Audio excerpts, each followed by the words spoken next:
Putin is a genuinely evil man who has launched wars not just in Ukraine, but in Georgia, Estonia. He's tried to murder people in Montenegro. He's tried to murder people here in London and, of course, in Salisbury. The front page of the Times says Keir Starmer has rebuked Donald Trump by telling him that Zelensky's no dictator. Is that a rebuke? It seems likely that will be popular with the British public because exclusive polling for Times Radio by YouGov shows 50% of our population think it's in Britain's interest to stand up to Donald Trump and criticise his actions.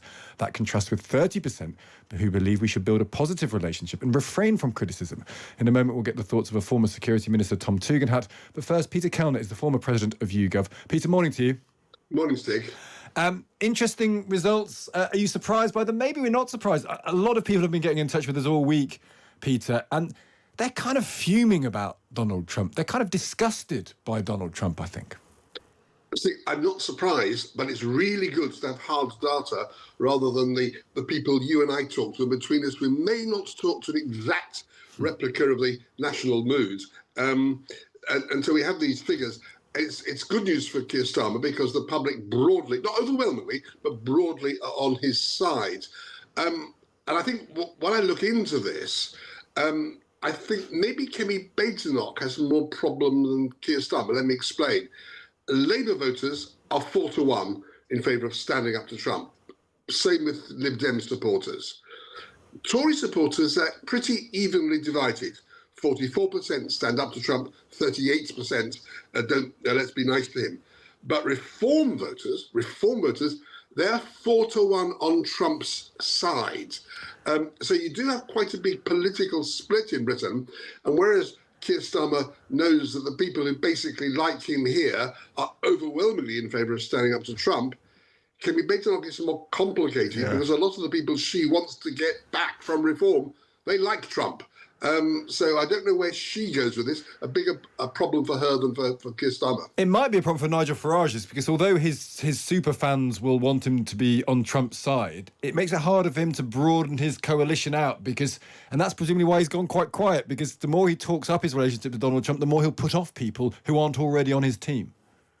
That's right. If Nigel Farage were to say, right, I'm going to stand up with Trump quite clearly, what he probably does is consolidate most of the people who already support reform, but it would make it quite a lot harder for him to grow that. And of course, reform support needs to grow if it's going to make any kinds of breakthrough. So it's a conundrum for Nigel Farage too, that's right.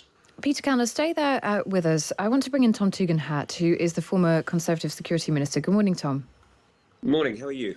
Well, thank you. We want to talk to you about the defensive capability, but first I want to just put that point to you that Peter's just mentioned about the difficulty domestically that Kemi Badenoch has in navigating this, because there are a number of people on the reform side and some in the Conservative side who actually agree with Trump and think now is the time to stick with him as an ally. What can you do about that? How do you feel about that, I suppose? Well, I think there's a few truths here that deserve restating, and I think Kemi's done that. The first is that Russia invaded Ukraine and murdered tens, maybe hundreds of thousands of people. That's just true. That President Zelenskyy is no more a dictator than Churchill was. After all, after 1935, we cancelled elections until 1945. That doesn't make Churchill a dictator. It makes him somebody who was defending democracy. And it is simply true that the Europeans have put more money into Ukraine than Americans. It's absolutely true that Americans put more weapons in, and that's a fantastically important contribution. But Germany, for example, has paid Ukraine's budget, or large elements of Ukraine's budget, for much of the last 3 years. So all these things are true. Now, that's not, if you like, confronting Trump. That's confronting Putin. Putin is a genuinely evil man who has launched wars not just in Ukraine, but in Georgia, Estonia. He's tried to murder people in Montenegro. He's tried to murder people here in London and, of course, in Salisbury. So standing up against Putin, I think that's exactly what Kemi's doing. I think it's what Keir Starmer's doing too, which is why I was very pleased to see your headline today. And I think that's what we should stick to doing. But it's not what Nigel Farage is doing. I mean, I think unless he's tweeted in the last hour or so, he's the only party leader so far not to condemn what Trump has said overnight, which for many people crosses a huge red line. Should he now be coming out to condemn those remarks? Well, look, he's had a long history of dancing on the head of a pin on his admiration for Vladimir Putin. He said he admired him as an operator. Well, I'm not quite sure what that means when his operation is the murder of hundreds of thousands of Ukrainians. Or he admired him as a leader. Well, I'm not quite sure what that means when he's led Russia to complete economic turmoil and disaster through his hostility towards all of his neighbours. So, Farage's positions on Russia have always been, well, difficult at best. But, I mean, evidently, though, to Peter Kellner's point, he's playing to his audience. Nigel Farage recognises that his voters are more supportive of Trump. Potentially, that means that they are now more supportive of the Russian position, or at least they understand it. They don't have a lot of time for President Zelenskyy of Ukraine.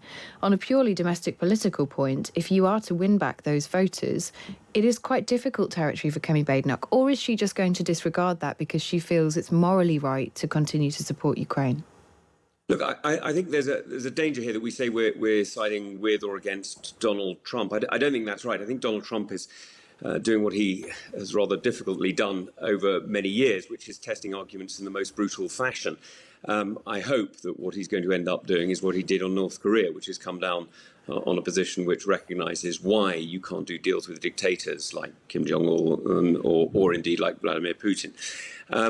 What I think we should be doing is focusing on what the real threat is. Now, the real threat here is what Russia is doing to us. Now, at various points in our history, there has always been a large element, sadly, a large minority in every country who sides with the dictator, who sides with the murderer, who sides with the person who's trying to kill Britain. And we have various different words for those people. Quislings is one. But, there's a whole series of people who've always done that. And Kemi is demonstrating that she is standing up for the British people. She is standing up to misuse a Donald Trumpism, to make Britain great again, to stand up against dictatorships, to stand up against the oppression that we're seeing in Eastern Europe, and is looking to defend Britain's interests. And that's exactly what a Conservative leader should be doing. And I'm very glad that the Prime Minister is doing it too. I want to ask you finally, you do have a wealth of expertise in this area. What do you think is realistic for the UK to offer now in terms of support for Ukraine, both militarily and in terms of intelligence support? I mean, it's clear that the US is not willing or now is stepping back from some of those commitments. How much can the UK step up realistically? Well, the contribution that the UK has made in overt ways has already been identified. In covert ways, you'll forgive me, but I won't go into it. But the connections have been extremely close. And it is safe to say that without the United Kingdom's contribution, Ukraine would not now be a free country, and President Zelenskyy would be murdered or in exile. The reality is that the UK has made very significant contributions, and I'm extremely proud of the work that many, many people have done, unnamed, unsung, and I hope very much you will never know about them. But the work that they have done has been inspiring and genuinely heroic. So there's an awful lot that the United Kingdom can do and is doing in various different ways, as quite rightly we do, to protect and to stand by all our friends and allies. So that is hugely important. Now, the question of military contributions is a difficult one, and you'll forgive me, as a military officer, I spent quite a lot of time helping to prepare plans. And one of the things that I've always known is that when you're planning too far out, everything changes so much that anything you say about the plan today will be different tomorrow. So when you see numbers in the newspapers, and forgive me, even in the Times, the reality is that you're talking about numbers that simply are meaningless, because it depends where the bases are. It depends what support you get locally. It depends what the overflight rules are. It depends what the situation on the ground is. Are you enforcing peace, or are you creating it, or are you guarding it? What are you doing? Are you supporting your own medical capabilities? What are you doing about your own food and logistics?